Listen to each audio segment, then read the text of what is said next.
وَلَقَدْ يَسَّرْنَا الْقُرْآنَ لِلذِّكْرِ فَهَلْ مِن مُّدَّكِرٍ۔ اور ہم نے قرآن کو سمجھنے کے لیے آسان کر دیا، تو کوئی ہے جو سوچے سمجھے۔ صوت القرآن، قرآن کی آواز۔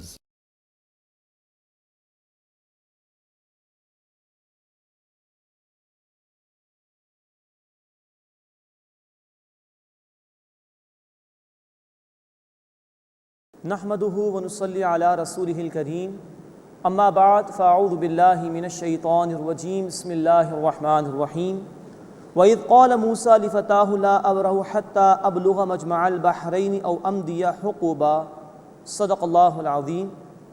سورۃ الکہف آیت نمبر 60 سے ہم اپنا مطالعہ شروع کر رہے ہیں۔ اب اس سورہ مبارکہ کا 9واں رکوع شروع ہو رہا ہے۔ یہاں سے اب تیسرے واقعے کا ذکر ہے جو اللہ تعالیٰ نے اس سورت میں بیان فرمائے ہیں۔ 4 میں سے یہ تیسرا واقعہ شروع ہو رہا ہے، جس میں اللہ نے 3 باتیں واضح فرما کر مادہ پرستی کا توڑ فرمایا ہے اور رد فرمایا ہے۔ اس میں موسیٰ علیہ السلام کا واقعہ بیان کیا گیا ہے اور بخاری شریف میں اس کی کچھ تفصیل آئی ہے۔ کسی شخص نے موسیٰ علیہ السلام سے سوال پوچھا کہ زمین پر سب سے زیادہ علم رکھنے والا کون ہے؟ تو موسیٰ علیہ السلام نے اس بنیاد پر کہ وہ اللہ کے رسول تھے جواب دیا کہ میں۔ اب اللہ تعالیٰ نے دکھانا چاہا کہ اللہ کے علوم کا معاملہ کیا ہے، اور اللہ تعالیٰ نے موسیٰ علیہ السلام سے پھر کہا کہ فلاں فلاں جگہ پر جاؤ اور ہمارے ایک بندے سے ملاقات کرو۔ ان کا نام بخاری شریف کی حدیث میں خضر علیہ السلام بیان کیا گیا ہے۔ تو یہ واقعہ جو اس مقام پر قرآن نے بیان کیا۔ وَإِذْ قَالَ مُوسَىٰ لِفَتَاهُ، اور یاد کرو جب موسیٰ علیہ السلام نے اپنے شاگرد سے کہا، یوشع بن نون ان کا نام بیان کیا گیا ہے، لا ابرح حتی ابلغ مجمع البحرین، میں ہٹوں گا نہیں یہاں تک کہ پہنچ جاؤں 2 دریاؤں کے ملنے کے مقام پر، او امضی حقبا، یا مدت دراز تک چلتا ہی رہوں گا۔ مراد ہے کہ میرے رب نے جس مقام کا مجھے بتایا ہے میں وہاں تک ضرور پہنچوں گا۔ فلما بلغ مجمع بینہما نسیا حوتہما، پھر جب وہ دونوں دریاؤں کے ملنے کے مقام پر پہنچے تو وہ اپنی مچھلی بھول گئے۔ فاتخذ سبیلہ فی البحر سربا، تو اس مچھلی نے اپنا راستہ بنا لیا دریا میں سرنگ کی طرح تیزی کے ساتھ۔ فلما جاوزا قال لفتاہ آتنا غداءنا، پھر جب وہ آگے چلے تو موسیٰ علیہ السلام نے اپنے شاگرد سے کہا کہ ہمارے لیے صبح کا کھانا لاؤ۔ لقد لقینا من سفرنا ھذا نصبا، یقیناً ہم نے اپنے اس سفر سے بہت تھکاوٹ پائی ہے۔ قال ارأیت اذ اوینا الی الصخرہ، اس نے کہا کہ آپ نے دیکھا جب ہم پتھر کے پاس ٹھہرے تھے یعنی آرام کے لیے، فإنی نسیت الحوت، تو بے شک میں مچھلی بھول گیا۔ وما انسانیہ الا الشیطان ان اذکرہ، اور مجھے نہیں بلایا مگر شیطان نے کہ میں آپ سے اس کا ذکر کروں۔ واتخذ سبیلہ فی البحر عجبا، اور اس نے بنا لیا اپنا راستہ دریا میں عجیب طریقے سے۔ اب نوٹ فرمائیے، جو مچھلی لے کر گئے تھے وہ تو کھانے کے لیے تھی، تو وہ تو فرائیڈ ہو چکی ہوگی آلریڈی۔ یہ ہے مادہ پرستی کا رد۔ وہ مچھلی زندہ ہوئی ہے اور اس نے عجیب طریقے سے دریا کے اندر اپنا راستہ بنایا۔ مزید نوٹ فرمائی کہ موسیٰ علیہ السلام آگے فرما رہے ہیں، قال ذلک ما کنا نبغی، فرمایا یہی تو وہ مقام ہے جو ہم چاہتے تھے، یعنی اس مقام سے آگے چلے گئے تو اب تکلیف آنا شروع ہوئی۔ یہ اس بات کی طرف اشارہ ہے کہ جب اللہ کی اطاعت سے کبھی بھی کوئی بندہ ہٹے گا تو پھر مشکلات آ سکتی ہیں۔ تھکاوٹ اسی وقت محسوس ہوئی کہ جب کہ اس مقام سے آگے چلے گئے کہ جہاں ملنے کے لیے کہا گیا تھا۔ قال ذلک ما کنا نبغی، موسیٰ علیہ السلام نے فرمایا کہ یہی تو وہ مقام ہے جو ہم چاہتے تھے۔ فارتدا علی آثارہما قصصا، پھر وہ دونوں لوٹے اپنے نشانات قدم پر دیکھتے دیکھتے۔ فوجدا عبدا من عبادنا، پھر انہوں نے پایا ہمارے بندوں میں سے ایک بندے کو جن کا نام حدیث میں خضر علیہ السلام بیان ہوا۔ اب یہ بندے سے ملاقات ہو گئی، اس کے بعد شاگرد کا ذکر نہیں ہے، مراد ہے کہ اب موسیٰ علیہ السلام اور جناب خضر کا یہ معاملہ آگے بیان ہوگا۔ فوجدا عبدا من عبادنا، پھر انہوں نے ہمارے بندوں میں سے ایک بندے کو پایا۔ آتیناہ رحمتا من عندنا، ہم نے اسے اپنے پاس سے رحمت عطا فرمائی تھی۔ وعلمناہ من لدنا علما، اور ہم نے اسے اپنے پاس سے علم عطا فرمایا تھا۔ یہ خاص علم تھا جو اللہ نے جناب خضر کو عطا فرمایا تھا۔ قال لہ موسیٰ، موسیٰ علیہ السلام نے ان سے کہا، هل اتبعک علی ان تعلمنی مما علمت رشدا، کیا میں آپ کے ساتھ چلوں اس بات پر کہ آپ مجھے سکھا دیں اس بھلی ہدایت میں سے جو آپ کو سکھائی گئی، جو علم آپ کو دیا گیا کہ آپ مجھے اس میں سے کچھ سکھائیں گے۔ قال انک لن تستطیع معی صبرا، جناب خضر نے کہا کہ بے شک آپ میرے ساتھ ہرگز صبر نہیں کر سکیں گے۔ وکیف تصبر علی ما لم تحط به خبرا، اور آپ اس پر صبر کیسے کر سکیں گے کہ جس کی خبر ہی نہیں ہے آپ کو، آپ اس کا احاطہ ہی نہیں کر سکے ہیں۔ قال ستجدنی ان شاء اللہ صابرا، موسیٰ علیہ السلام نے فرمایا کہ اگر اللہ نے چاہا تو آپ مجھے صبر کرنے والا پائیں گے۔ اب یہ ہے مادہ پرستی کا رد، ہم پڑھ چکے اسی سورہ مبارکہ میں آیت نمبر 24 میں نبی صلی اللہ علیہ وسلم کے ذریعے سے تلقین کی گئی، جب بھی کوئی کام کرنے کا ارادہ ہو انشاءاللہ کہنا چاہیے۔ قال ستجدنی انشاء اللہ صابرا، موسیٰ علیہ السلام نے فرمایا کہ اگر اللہ نے چاہا تو آپ مجھے صبر کرنے والا پائیں گے۔ ولا اعصی لک امرا، اور میں آپ کی کسی بات میں نافرمانی نہیں کروں گا۔ قال فإن اتبعتنی، جناب خضر نے کہا بس اگر آپ کو میرے ساتھ چلنا ہے فلا تسألنی عن شیء، تو مجھ سے کسی چیز کے متعلق سوال مت کیجیے گا، حتی احدث لک منہ ذکرا، یہاں تک کہ میں خود آپ سے اس کا ذکر کر دوں۔ اب یہ ان کا معاہدہ ہو گیا، اور اس معاہدے کے تحت اب یہ آگے بڑھیں گے۔ نوٹ فرما لیجئے، موسیٰ علیہ السلام اللہ کے رسول تھے، ان کو تشریعی امور کا علم دیا گیا تھا، شریعت کا علم، اللہ کن باتوں سے راضی ہوتا ہے، اللہ کن باتوں سے ناراض ہوتا ہے، اللہ کے کیا حقوق ہیں، بندوں کے کیا حقوق ہیں، یہ تشریعی امور ہیں، شریعت کے معاملات جن کے مطابق پھر جنت یا جہنم کا فیصلہ ہوگا۔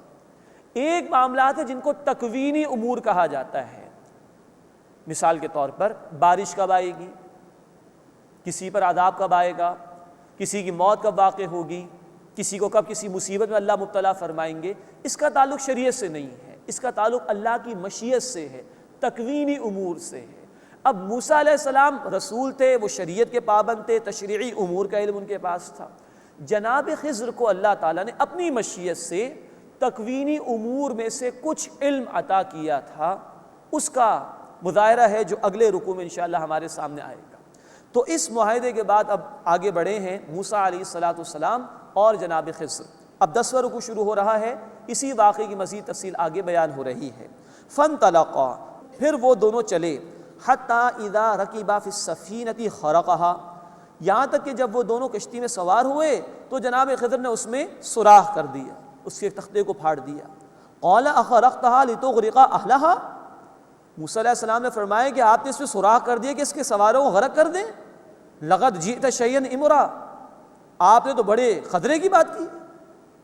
قال الم اقل انک لن تستطیع معی صبرا، جناب خضر نے کہا کہ میں نے آپ سے نہیں کہا تھا آپ میرے ساتھ صبر نہیں کر سکیں گے۔ قال لا تؤاخذنی بما نسیت، موسیٰ علیہ السلام نے فرمایا کہ اس پر میرا مواخذہ نہ فرمائیے جو میں بھول گیا۔ ولا ترہقنی من امری عسرا، اور میرے معاملے میں مجھ پر مشکل نہ ڈالیے، مجھے ساتھ لے کر چلیے۔ فانطلقا، پھر وہ دونوں چلے، حتی اذا لقیا غلاما فقتلا، یہاں تک کہ وہ ایک لڑکے سے ملے تو جناب خضر نے اس لڑکے کو قتل کر دیا۔ قال قتلت نفسا زکیۃ بغیر نفس، موسیٰ علیہ السلام نے فرمایا کہ کیا آپ نے ایک پاک جان کو بغیر کسی بدلے کے قتل کر دیا، بغیر کسی جان کے قتل کر دیا؟ لقد جئت شیئا نکرا، آپ نے تو بڑا ہی ناپسندیدہ کام کیا ہے۔ اب یہ برداشت نہیں ہو رہا موسیٰ علیہ السلام سے۔ قال الم اقل لک انک لن تستطیع معی صبرا، جناب خضر نے فرمایا کہ کیا میں نے آپ سے نہیں کہا تھا کہ آپ میرے ساتھ ہرگز صبر نہیں کر سکیں گے؟ 2 دفعہ تو آپ کر چکے کہ برداشت نہیں ہوا آپ سے۔ قال ان سألتک عن شیء بعدها فلا تصاحبنی، اب موسیٰ علیہ السلام نے فرمایا کہ اگر اس کے بعد میں آپ سے کسی چیز کے متعلق سوال کروں تو مجھے اپنے ساتھ مت رکھیے گا۔ قد بلغت من لدنی عذرا، یقیناً آپ میری طرف سے حد عذر کو پہنچ چکے ہیں، اب آپ کے پاس ایک دلیل ہے کہ آپ مجھے اپنے سے علیحدہ کر دیجیے گا اب اگر میں سوال کروں تو۔ فانطلقا، پھر وہ دونوں چلے، حتی اذا اتیا اہل قریۃ استطعما اہلہا، یہاں تک کہ ایک گاؤں والوں کے پاس آئے، انہوں نے جناب موسیٰ جناب خضر نے اس کے باشندوں سے کھانا مانگا۔ فابوا ان یضیفوہما، تو انہوں نے ان کی ضیافت سے انکار کر دیا، کھانا نہیں دیا۔ فوجدا فیہا جدارا، پھر انہوں نے وہاں ایک دیوار دیکھی، یرید ان ینقض فاقام، کہ وہ دیوار گرا چاہتی تھی، جناب خضر نے اس کو سیدھا کر دیا، درست کر دیا۔ قال لو شئت لاتخذت علیہ اجرا، موسیٰ علیہ السلام نے کہا اگر آپ چاہتے تو اس پر اجرت ہی لے لیتے، کھانا تو انہوں نے دیا نہیں، کچھ اجرت دے لیتے، کچھ ہمارے کھانے پینے کا سامان مل جاتا۔ قال ھذا فراق بینی و بینک، جناب خضر نے فرمایا کہ یہ میرے اور آپ کے درمیان جدائی کا موقع ہے۔ سأنبئک بتأویل ما لم تستطع علیہ صبرا، اب میں آپ کو حقیقت حال بتائے دیتا ہوں جس پر آپ صبر نہ کر سکے۔ یہ واقعے کا ایک حصہ مکمل ہوا جس میں 3 باتوں کا ذکر آ گیا۔ کشتی کو پھاڑ دیا، بچے کو قتل کر دیا، انہوں نے ضیافت نہیں کی، وہاں کسی کی دیوار کو درست کر دیا۔ اب اللہ تعالیٰ پردے ہٹا رہے ہیں، اور اب ہے جو مادہ پرستی کا شدید رد ہے جو اس مقام پر آیا ہے۔ اما السفینۃ، رہی وہ کشتی، فکانت لمساکین یعملون فی البحر، وہ چند غریب لوگوں کی تھی جو دریا میں محنت مزدوری کیا کرتے تھے۔ فأردت ان اعیبھا، بس میں نے چاہا کہ میں اس میں عیب پیدا کر دوں۔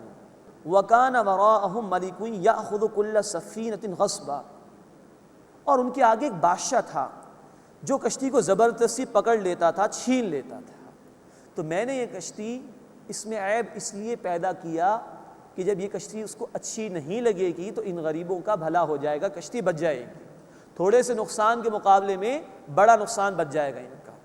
وَأَمَّا الْغُلَامُ، اور رہا وہ لڑکا، فَكَانَ أَبَوَاهُ مُؤْمِنَيْنِ، تو اس کے ماں باپ دونوں مومن تھے۔ فَخَشِّينَا أَن يُرْهِقَهُمَا طُغْيَانًا وَكُفْرًا، تو ہمیں اندیشہ ہوا کہ وہ لڑکا انہیں سرکشی اور کفر میں نہ پھنسا دے۔ فَأَرَدْنَا أَن يُبْدِلَهُمَا رَبُّهُمَا خَيْرًا مِّنْهُ زَكَاةً وَأَقْرَبَ رُحْمًا، پس ہم نے ارادہ کیا کہ ان دونوں کا رب انہیں بدلہ عطا فرمائے جو پاکیزگی میں اس سے بہتر اور شفقت میں زیادہ قریب ہو۔ اللہ نے ارادہ کر لیا تھا بہتر بیٹا عطا کرنے کے لیے۔ وَأَمَّا الْجِدَارُ فَكَانَ لِغُلَامَيْنِ يَتِيمَيْنِ فِي الْمَدِينَةِ، رہی وہ دیوار تو وہ شہر کے 2 یتیم بچوں کی تھی۔ وَكَانَ تَحْتَهُ كَنْزٌ لَهُمَا، اور اس کے نیچے ان دونوں کے لیے خزانہ تھا۔ وَكَانَ أَبُوهُمَا صَالِحًا، اور ان کا باپ نیک تھا۔ فَأَرَادَ رَبُّكَ، بس آپ کے رب نے چاہا، أَن يَبْلُغَا أَشُدَّهُمَا، کہ وہ دونوں اپنی سمجھ بوجھ کی عمر کو پہنچیں۔ وَيَسْتَخْرِجَا كَنْزَهُمَا، اور وہ دونوں اپنا خزانہ نکالیں۔ رَحْمَةً مِّن رَبِّكَ، آپ کے رب کی رحمت سے۔ وَمَا فَعَلْتُهُ عَنْ أَمْرِي، اور یہ میں نے اپنی مرضی سے نہیں کیا۔ ذَلِكَ تَأْوِيلُ مَا لَمْ تَسْطِع عَلَيْهِ صَبْرًا، یہ ہے وہ حقیقت جس پر اے موسیٰ آپ صبر نہیں کر سکے تھے۔ یہ ہے جو اللہ نے یہاں پردے ہٹائے ہیں۔ انسان ظاہر میں کچھ دیکھ رہا ہوتا ہے اور اصل حقیقت اس کے پیچھے کچھ اور ہوتی ہے۔ بظاہر دیکھیے کشتی کے اندر عیب پیدا کر دیا اور غریبوں کی تھی، لیکن حقیقت کیا تھی؟ یہ عیب پیدا کر دیا جانا ہی بھلائی تھا ان کے ساتھ، تاکہ ان کی پوری کشتی محفوظ رہ جائے۔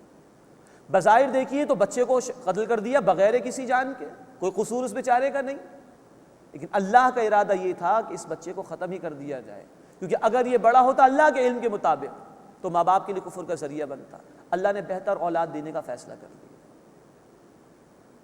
بستی والوں نے کھانا نہیں دیا، بڑا ہی برا عمل کیا، بد اخلاقی کا مظاہرہ کیا، لیکن دیوار صحیح کر دی، یتیم بچوں کی تھی، والدین نیک تھے، تو اللہ تعالیٰ نے چاہا کہ والدین کی نیکی کا کچھ ثواب اور کچھ حصہ وہ اولاد کو بھی پہنچ جائے، ان کی نیکی اولاد کو کام آ جائے، تو جب یہ بچے بڑے ہوں تب وہ اپنا خزانہ وہاں سے نکالیں۔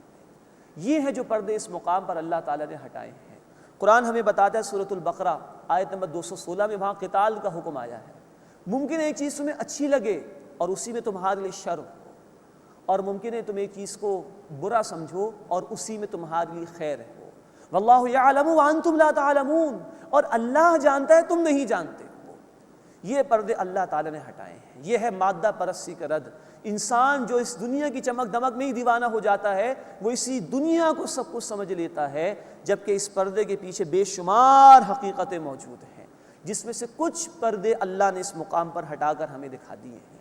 اللہ ہمیں اس بات کا یقین عطا فرمائے کہ اصل حقیقت اس ظاہری پردے کے پیچھے ہے، اور اس دجل اور اس فریب اور اس دھوکے سے اللہ ہمیں بچا کر رکھے، اور حقیقت کا ادراک کرتے ہوئے جو کہ قرآن کے ذریعے سے ملے گی، رسالت مآب صلی اللہ علیہ وسلم کے ذریعے سے ملے گی، اللہ ہمیں حقیقت کا ادراک کرتے ہوئے اپنے احکامات پر عمل کرنے کی توفیق عطا فرمائے۔ یہ ہے سورہ مبارکہ کی شان، جس کی وجہ سے رسالت مآب صلی اللہ علیہ وسلم نے ہر جمعے کے دن ہمیں تلقین فرمائی کہ دجال کے فتنے سے بچنے کے لیے اس صورت کا ہمیں اہتمام کرنا چاہیے۔ اس کے بعد 11واں رکن سورہ مبارکہ کا شروع ہو رہا ہے، اور چوتھا واقعہ بیان ہو رہا ہے ذوالقرنین کے حوالے سے۔ یہ تیسرا سوال تھا یہود کی طرف سے کہ ذوالقرنین بادشاہ کے متعلق بتائیے، وہ کچھ جانتے تھے ان کے متعلق۔ تو اللہ کے رسول صلی اللہ علیہ وسلم کو اللہ نے وحی کے ذریعے سے تفصیل عطا فرما دی، جو کہ نبی کریم صلی اللہ علیہ وسلم کی رسالت کی صداقت کی بہت بڑی دلیل تھی کہ برسوں پہلے کا یہ واقعہ کتنی تفصیل سے اللہ کے رسول صلی اللہ علیہ وسلم بیان فرما رہے ہیں۔ مزید نوٹ فرمائیے، پہلا واقعہ ہم نے پڑھا تھا اصحاب کہف کا، اس میں صبر کا پہلو نمایاں تھا۔ مشکلات آئیں اللہ کے بندوں پر، انہوں نے ایمان کو مقدم رکھا اپنی جان کے مقابلے میں، اور انہوں نے پناہ لے لیے غار کے اندر۔ صبر کا پہلو وہاں نمایاں کیا گیا۔ یہ بندہ مومن کی بنیادی صفت ہے۔ بندہ مومن کی دوسری صفت ہے شکر کا پہلو، اس کو نمایاں کیا گیا جناب ذوالقرنین کے واقعے میں۔ یہی دو صفات اللہ کے رسول صلی اللہ علیہ وسلم نے بیان فرمائی ہیں بخاری و مسلم شریف کی حدیث میں، کہ مومن کا معاملہ بڑا عجیب ہے۔ جب کوئی نعمت ملتی ہے تو وہ اللہ کا شکر ادا کرتا ہے، جب کوئی تکلیف آتی تو اس پر صبر کرتا ہے، ہر معاملے میں اس کے لیے خیر ہی خیر ہے۔ تو اب شکر کا پہلو ہے جو اس مقام پر نمایاں کیا جا رہا ہے۔ وَيَسْأَلُونَكَ عَنْ ذِي الْقَرْنَيْنِ، اور اے نبی صلی اللہ علیہ وسلم وہ آپ سے ذوالقرنین کے متعلق سوال کرتے ہیں۔ ان کے متعلق ہمارے مفسرین کی اب رائے یہ ہے تحقیق کے نتیجے میں کہ ان کا نام سائرس یا کیخورس تھا، اور جب بخت نصر نے تباہی مچائی تھی 587 قبل مسیح 587 BCE میں یروشلم کے اندر، اور جو ہے وہ تباہی اپنی انتہا کو پہنچی، 6 لاکھ یہودی قتل ہوئے، 6 لاکھ کے قریب وہ قید کر کے لے گیا۔ اس کے بعد یہ شدید مصائب کا شکار رہے، اور پھر یہ بادشاہ تھے ایران کے 549 قبل مسیح میں، اور انہوں نے پھر نجات دلائی ہے یہود کو۔ تو کیونکہ یہود کے لیے یہ احسان کرنے والے تھے، یہود جانتے تھے، اسی وجہ سے انہوں نے رسالت مآب صلی اللہ علیہ وسلم سے ان کے حوالے سے سوال کیا تھا۔ تو بہت بڑی سلطنت تھی ایران کی، اس پر ان کی حکمرانی تھی، اور پھر انہوں نے یہودیوں کو بھی نجات دلائی بخت نصر کے ظلم و ستم سے۔ مزید نوٹ فرمائیے کہ قرآن نے ان کا جو کردار بیان کیا ہے وہ ایک سچے مومن کا کردار ہے۔ ان کے الفاظ بھی آگے چل کر ہم پڑھیں گے، تو اس اعتبار سے ایک صالح بادشاہ کا ذکر ہے جو قرآن اس مقام پر کر رہا ہے۔ لیکن شکر کا پہلو یہ ہے کہ بار بار وہ کہتے ہیں کہ میرے رب نے مجھے عطا فرمایا۔ یہ ہے مادہ پرستی کا رد۔ دنیا پرست آدمی اگر کچھ مل جائے تو اپنی طاقت، اپنی عقل، اپنی کوالیفیکیشن، اپنی منصوبہ بندی کو پیش نظر رکھتا ہے کہ یہ میرا کمال ہے۔ لیکن اللہ کے نیک بندوں کا معاملہ یہ ہوتا ہے کہ اللہ جتنا ان کو عطا فرماتا ہے وہ اتنا اللہ کے سامنے جھکتے ہوئے شکر ادا کرتے ہیں۔ وَيَسْأَلُونَكَ عَنْ ذِي الْقَرْنَيْنِ، اور اے نبی صلی اللہ علیہ وسلم وہ آپ سے ذوالقرنین کے متعلق سوال کرتے ہیں۔ قُلْ سَأَتْلُو عَلَيْكُم مِّنْهُ ذِكْرًا، آپ فرما دیجئے میں تمہارے سامنے ابھی ان کا حال بیان کرتا ہوں۔ اِنَّا مَكَّنَّا لَهُ فِي الْأَرْضِ، بے شک ہم نے ان کو زمین میں قدرت عطا کی۔ وَآتَيْنَاهُ مِن كُلِّ شَيْءٍ سَبَبًا، اور ہم نے انہیں ہر شے کا سامان عطا فرمایا، فراوانی عطا فرمائی۔ فَأَتْبَعَ سَبَبًا، پھر وہ ایک مہم پر چل پڑے۔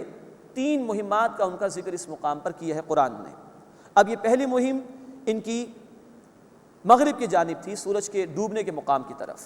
حَتَّى إِذَا بَلَغَ مَغْرِبَ الشَّمْسِ، یہاں تک کہ جب وہ سورج کے غروب ہونے کے مقام پر پہنچے، وَجَدَهَا تَغْرُبُ فِي عَيْنٍ حَمِئَةٍ وَوَجَدَ عِندَهَا قَوْمًا، انہوں نے پایا اسے یعنی سورج کو کہ وہ دلدل کی ندی میں ڈوب رہا ہے، اور اس کے نزدیک انہوں نے ایک قوم کو پایا، یعنی انتہائی مغرب میں پہنچے ہیں۔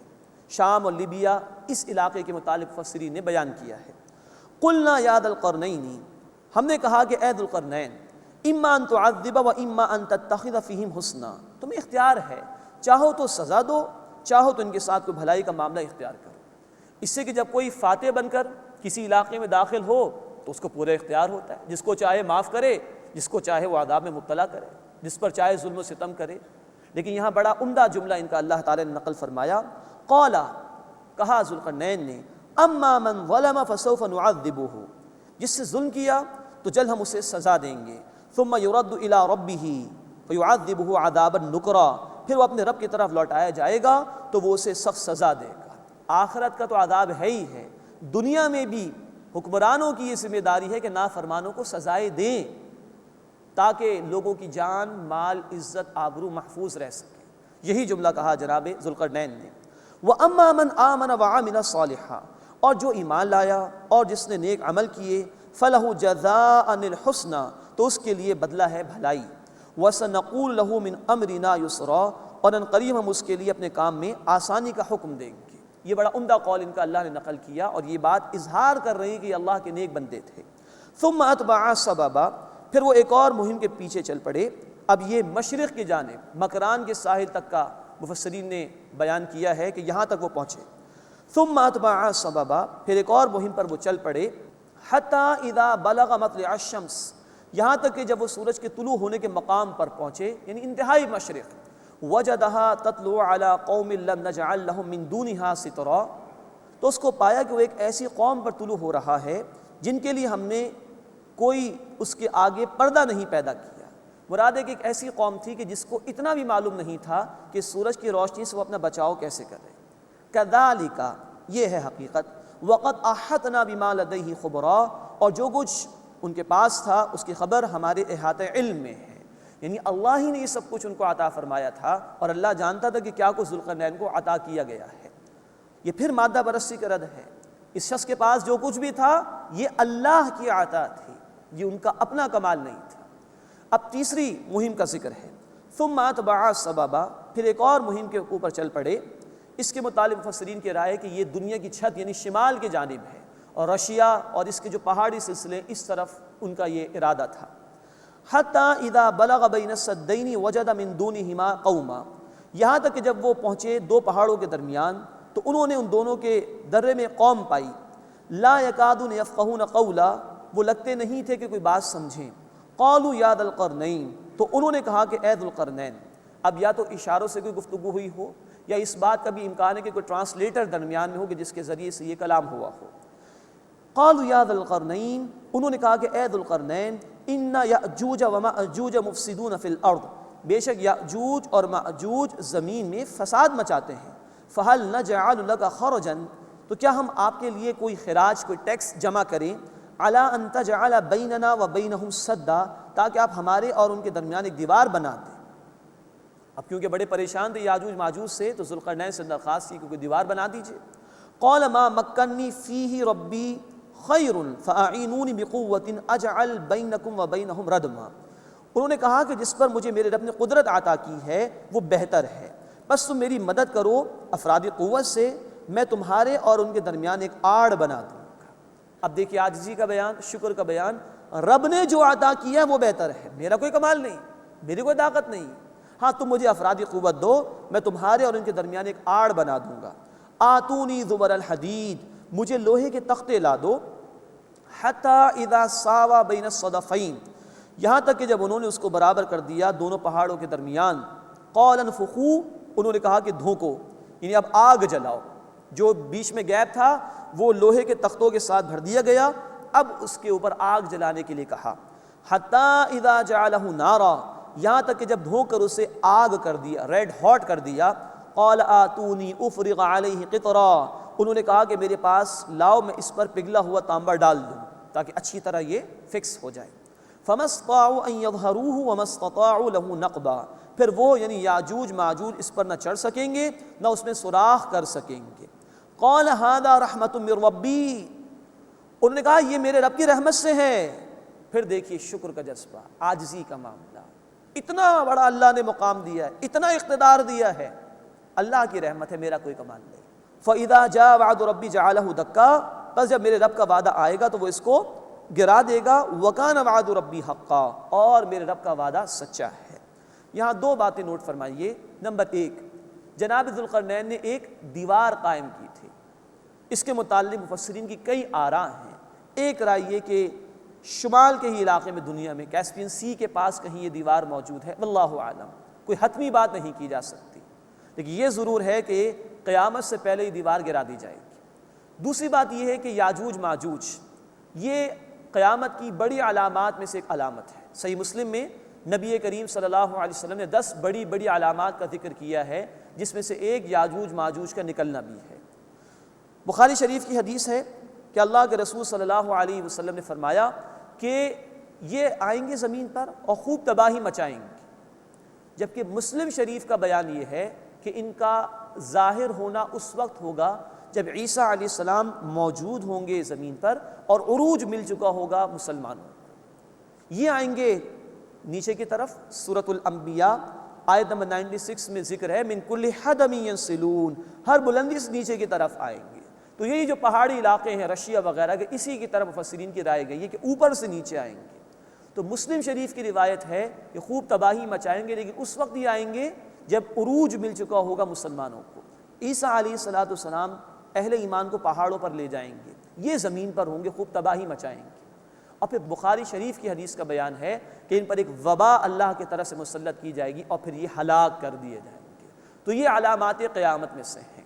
قیامت سے پہلے ان کا ظاہر ہونے کا معاملہ ہوگا اور یہ اس دیوار کو پھر گرانے کی بھی کوشش کریں گے اور بالآخر ایک دن اس میں یہ کامیاب ہو جائیں گے۔ باقی کچھ آراء ہے مفسرین کی، کچھ لوگوں نے یورپینس کو کہا، کچھ نے رشینس کو کہا، یہ آراء کی حد تک کہ حتمی بات ہم کوئی نہیں کہہ سکتے کہ وہ دیوار کہاں ہے اور واقعتاً یاجوج ماجوج کون ہے۔ ہاں ہمارا ایمان ہونا چاہیے کہ قرآن کا بھی بیان ہے، رسول اکرم صلی اللہ علیہ وسلم کا بیان بھی ہے، ایسا ہی ہے اور جیسا کہ بیان کیا گیا ویسا ہی ہوگا آگے چل کر، اس پر ہمارا ایمان ہونا چاہیے۔ مزید نوٹ فرمائیے کہ ان کو ذوالقرنین بادشاہ کو اللہ نے اتنا اقتدار دیا کہ یہ زمین کے مشرق میں بھی پہنچے، مغرب پر بھی پہنچے، شمال دنیا کی چھت پر بھی چلے۔ کچھ نہیں تو دنیا کا 75% علاقہ تو دے دیا تقریباً۔ اور یہ شخص کون ہے؟ ایک بندہ مومن، ایمان پر جامد رہنے والا، ایمان قبول کرنے والا، اس کے تقاضوں پر عمل کرنے والا۔ گویا ایمان والوں کو بھی گزشتہ ادوار میں اللہ نے اتنی حکومت عطا فرمائی ہے، اور اتنا کہ ٹرانسلیٹرز بھی شاید ان کے پاس تھے دوسروں سے گفتگو کرنے کے لیے، اور وسعت اتنی کہ اس انتہا پر بھی جا رہے مشرق کی، اس انتہا پر بھی جا رہے مغرب میں، دنیا کی چھت کی طرف بھی جا رہے ہیں۔ اتنا بڑا کنٹرول اللہ نے عطا فرمایا۔ یہ بھی اس بات کی طرف اشارہ ہے کہ اللہ اپنے دین کو غالب فرما سکتا ہے اور اہل ایمان کو اقتدار عطا فرما سکتا ہے۔ یہ بھی مادہ پرستی کا رد ہے کہ آج لوگوں نے سمجھا کہ یہ دین کے ماننے والے کسی کام کے نہیں، معاذ اللہ، یہ فیلڈ ہو چکے، معاذ اللہ۔ اللہ ذوالقرنین کا ذکر کر کے فرما رہے ہیں کہ وہ بندہ مومن تھا، اس کو ہم نے اتنا اقتدار عطا فرمایا۔ آج بھی ایمان لانے والوں سے اللہ کا یہ وعدہ ہے، سورۃ النور آیت نمبر 55، وعد اللہ الذین آمنوا منکم وعملوا الصالحات لیستخلفنہم فی الارض۔ جو لوگ تم میں سے ایمان لائے اور جنہوں نے نیک اعمال کیے، اللہ نے ان سے وعدہ فرمایا کہ اللہ انہیں زمین میں خلافت عطا فرمائے گا۔ یہ وعدہ آج بھی اللہ کا ہے، اور اللہ کے حبیب صلی اللہ علیہ وسلم نے فرمایا، مسلم شریف کی روایت میں، مجھے پوری زمین لپیٹ کر دکھا دی گئی، میں نے اس کا مشرق بھی دیکھ لیا، اس کا مغرب بھی دیکھ لیا، اور میری امت کا اقتدار وہاں تک پہنچے گا جہاں تک مجھے زمین لپیٹ کر دکھا دی گئی۔ تو کل روئے ارضی پر اللہ کا دین غالب ہوگا، اس کی طرف بھی یہاں اشارہ کیا گیا کہ اللہ نے ماضی میں بھی ایسا کیا ہے کہ اہل ایمان کو حکومت عطا فرمائی ہے، اللہ آئندہ بھی ایسا کرنے پر قادر ہے۔ یوں جو مادہ پرست ہیں، جو ایمان کے ماننے والوں کا مذاق اڑاتے ہیں، ان کو ناکام کہتے اور سمجھتے ہیں، ان کا بھی رد ہے جو اس واقعے کے ذریعے سے اللہ تعالیٰ نے فرمایا ہے۔ قال هذا رحمت من ربی، انہوں نے فرمایا کہ میرے رب کی رحمت ہے، اسی نے اپنی رحمت سے مجھے عطا فرمایا۔ فَإِذَا جَاءَ وَعْدُ رَبِّي جَعَلَهُ دَكَّا، بس جب میرے رب کا وعدہ آئے گا وہ اس کو گرا دے گا دیوار کو۔ وَكَانَ وَعْدُ رَبِّي حَقًّا، اور میرے رب کا وعدہ سچا ہے۔ وَتَرَكْنَا بَعْدَهُمْ يَوْمَئِذٍ يَمُوجُ فِي بَعْدٍ، اور ہم چھوڑ دیں گے ان کو بعض کے ساتھ کہ اس دن وہ گتھم گتھا ہو کر آئیں گے۔ وَنُفِخَ فِي الصُّورِ، اور سور پھونکا جائے گا۔ فَجَمَعْنَاهُمْ جَمْعًا، پھر ہم ان سب کو جمع کریں گے۔ یہ قیامت کی طرف اشارہ ہو گیا۔ دنیا عارضی ہے، یہاں اگر حکومت مل بھی گئی کسی کو تو عارضی ہے، اصل ہے معاملہ آخرت کا۔ وَعَرَضْنَا جَهَنَّمَ يَوْمَئِذٍ لِّلْكَافِرِينَ عَرْضًا، اور ہم اس دن جہنم سامنے کر دیں گے کفار کے بالکل سامنے۔ الَّذِينَ كَانَتْ أَعْيُنُهُمْ فِي غِطَاءٍ عَنْ ذِكْرِي، میرے ذکر سے ان کی آنکھیں پردہ غفلت میں تھیں۔ وَكَانُوا لَا يَسْتَطِيعُونَ سَمْعًا، اور وہ سننے کی طاقت نہیں رکھتے تھے۔ یعنی جنہوں نے جان بوجھ کر حق کو جھٹلایا، ان سے اللہ نے صلاحیت ہی واپس لے لی، وہ اب سن بھی نہیں سکتے تھے۔ اللہ اس برے انجام سے ہماری حفاظت فرمائے۔ اس کے بعد اس سورہ مبارکہ کا 12واں اور آخری رکوع آ رہا ہے۔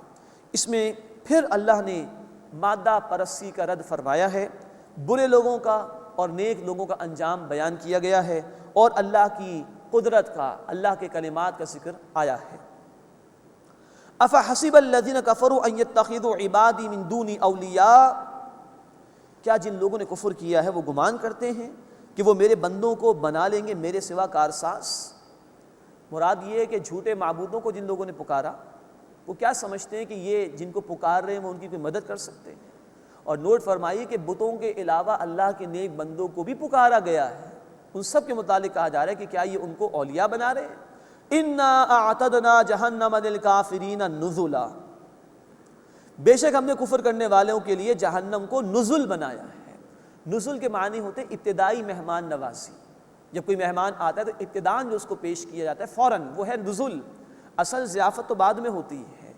تو جہنم کا جو ذکر قرآن میں کیا گیا ہے، ایک رائے یہ ہے کہ وہ تو ابتدائی معاملہ ہے، اس کا اصل عذاب تو ہمارے علم میں نہیں ہے۔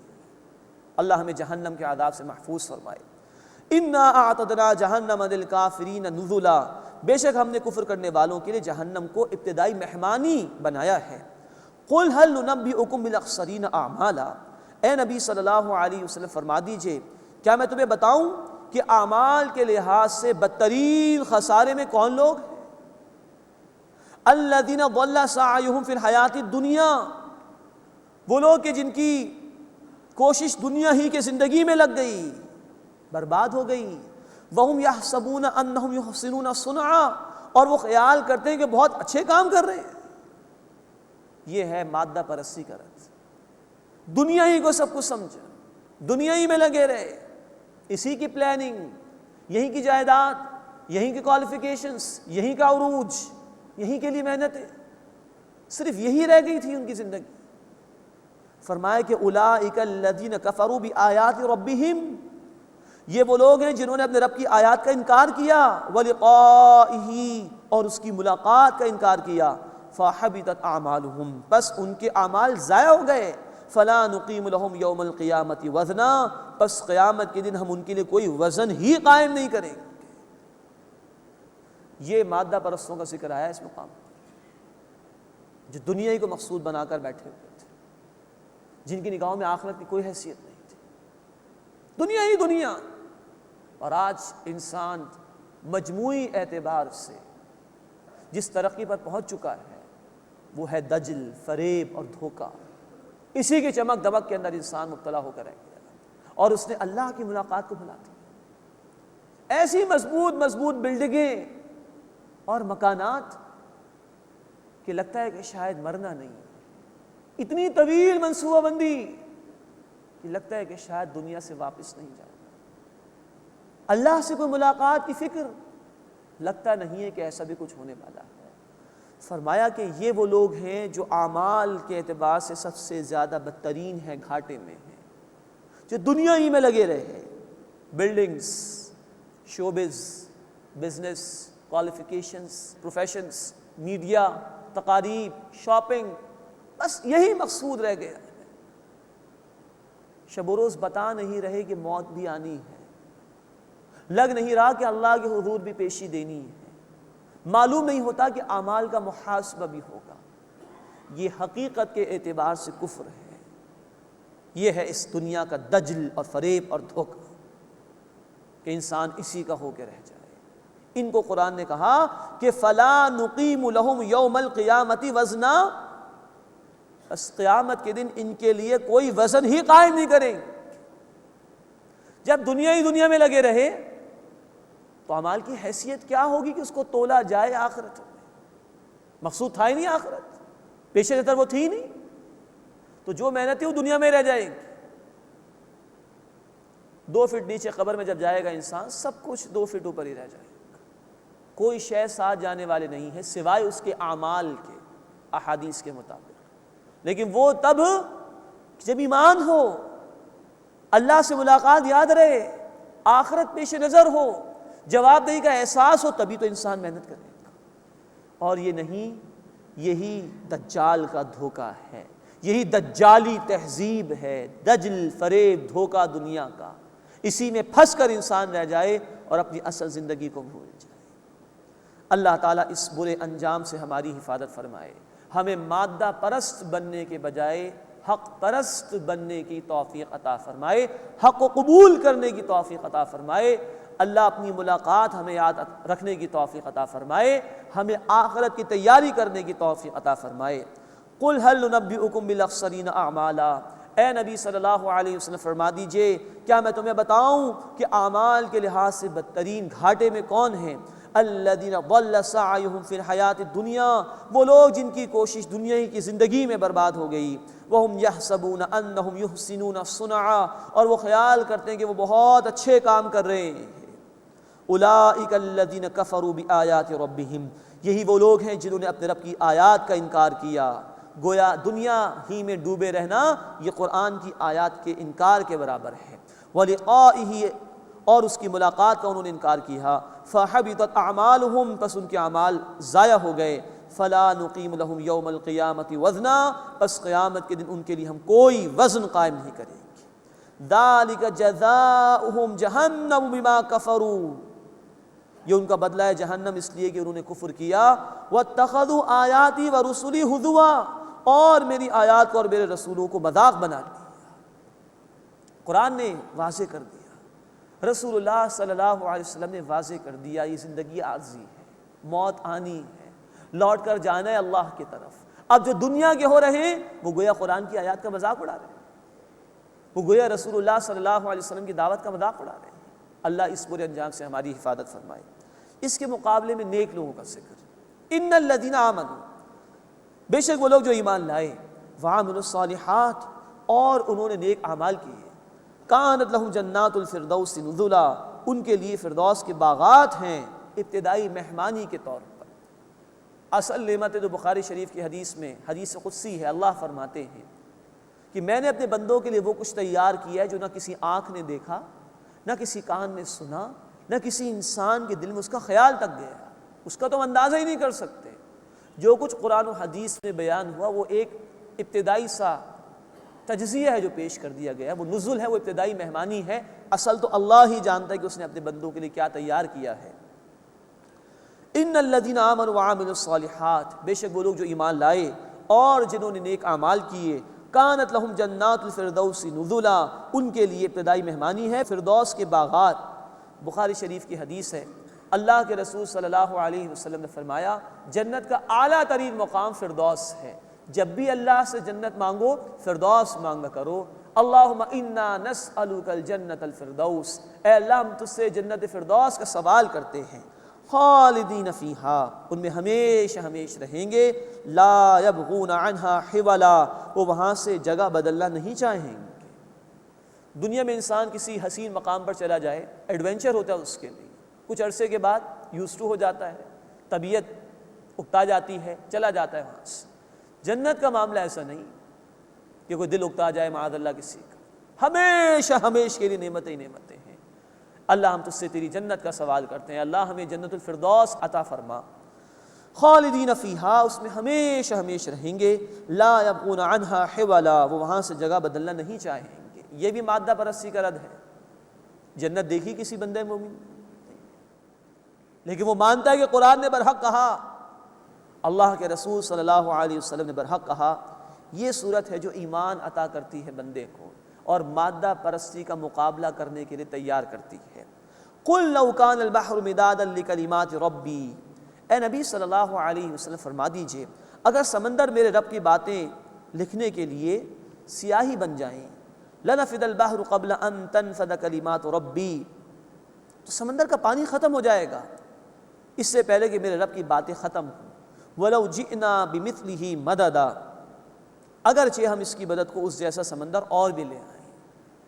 اللہ کی نعمتوں کا معاملہ تو یہ ہے، ہم پڑھ چکے سورۃ النحل آیت نمبر 18 اور سورہ ابراہیم آیت نمبر 34 میں، وَإِن تَعُدُّوا نِعْمَتَ اللَّهِ لَا تُحْصُوهَا، اگر تم اللہ کی نعمتوں کو شمار کرنا چاہو بھی تو شمار نہیں کر سکتے۔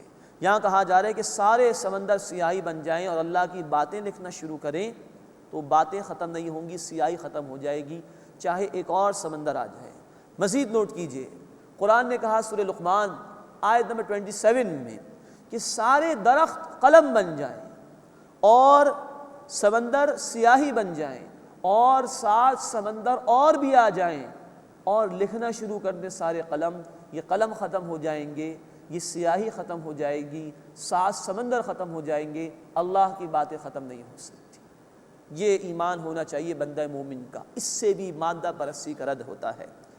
قل انما انا بشر مثلکم، اے نبی صلی اللہ علیہ وسلم فرما دیجئے بے شک میں تمہارے جیسا انسان ہوں۔ یوحا الی انما الہکم الہ واحد، بے شک میری طرف وحی کی جاتی ہے کہ تمہارا معبود معبود واحد ہے۔ یہ بشریت رسول کا ذکر ہے۔ اللہ نے انسانوں کی رہنمائی کے لیے انسانوں کو ہی رسول بنایا، ہاں ان پر اللہ کی طرف سے وحی آتی ہے، وہ اللہ کی خاص نگرانی میں ہوتے ہیں۔ قل انما انا بشر مثلکم، اے نبی صلی اللہ علیہ وسلم فرما دیجئے میں تمہاری طرح کا انسان ہوں۔ یوحا الیہ، مجھ پر وحی کی جاتی ہے، انما الہکم الہ واحد، بے شک تمہارا معبود معبود واحد ہے۔ فمن کان یرجو لقاء ربہ، پس جو اپنے رب سے ملاقات کی امید رکھتا ہو، فلیعمل عملا صالحا، اسے چاہیے کہ وہ اچھا عمل کرے، ولا یشرک بعبادت ربہ احدا، اور اپنے رب کی عبادت میں کسی کو شریک نہ کرے۔ یہ ہے حقیقت، اصل زندگی آخرت کی۔ جو ملاقات کی امید رکھتا ہے صرف تمنا نہ کرے، امید نہ رکھے، بلکہ عمل کرے نیک، اور اللہ کے ساتھ اس کی عبادت میں کسی ایک کو بھی شریک نہ کرے۔ نوٹ کیجئے، ہم پڑھ چکے اس سورہ مبارکہ میں جو شرک بیان ہوا رکوع نمبر 5 میں، مادہ پرستی کا شرک۔ ان اسباب کو انسان نے سب کچھ سمجھ لیا اور مسبب الاسباب کو فراموش کر دیا۔ اللہ کے مقابلے میں کائنات پر توجہ رہ گئی، روح کے مقابلے میں جسم پر ہی توجہ باقی رہ گئی، آخرت کے مقابلے میں دنیا ہی پر توجہ مرکوز رہ گئی۔ یہ ہے شرک، مادہ پرستی کا، میٹیریلزم کا۔ تو فرمایا کہ جو اللہ سے ملاقات کی امید رکھتا ہو اسے چاہیے کہ وہ اچھا عمل کرے اور اپنے رب کی عبادت میں کسی ایک کو بھی شریک نہ کرے۔ یہ ہے سورۃ الکہف، مادہ پرستی کے رد پر، جو کہ اس دور کا شرک ہے اور بہت بڑا فتنہ ہے۔ دجال تو آئے گا ایک شخصیت کے طور پر، یہ ہے اس کا دجل اور فریب کہ دنیا کی چمک دمک میں یہ آج کی عظیم اکثریت مبتلا ہو کر رہ گئی ہے۔ اللہ کے حبیب صلی اللہ علیہ وسلم نے ہمیں تلقین فرمائی ہے، جمعے کے دن اس کی تلاوت کی۔ مسلم شریف کی روایت ہے، جو اس کی ابتدائی 10 آیات کو پڑھ لے یا آخری 10 آیات کو پڑھ لے، پڑھنے سے مراد ہے کہ سمجھ کر پڑھے، تو اللہ تعالیٰ اس کو دجال کے فتنے سے محفوظ فرمائیں گے۔ دجال کا فتنہ وہ فتنہ ہے کہ مسلم شریف کی روایت ہے، اللہ کے رسول صلی اللہ علیہ وسلم نے فرمایا کہ آدم علیہ السلام کی پیدائش سے لے کر قیامت کے واقع ہونے تک دجال سے بڑا کوئی فتنہ نہیں۔ نبی صلی اللہ علیہ وسلم ہر فرض نماز کے بعد جو دعائیں پڑھتے تھے اس میں بھی ایک جملہ یہ تھا کہ اللہ میں تیری پناہ میں آنا چاہتا ہوں مسیح الدجال کے فتنے سے۔ اس کے لیے ہمیں یہ سورہ مبارکہ دی گئی ہے۔ اللہ ہمیں اس کو سمجھ کر پڑھنے کی توفیق عطا فرمائے اور دجال کے فتنے سے، اس کے دجل و فریب سے بچنے کی توفیق عطا فرمائے۔ آمین یا رب العالمین، وآخر دعوانا ان الحمد للہ رب العالمین۔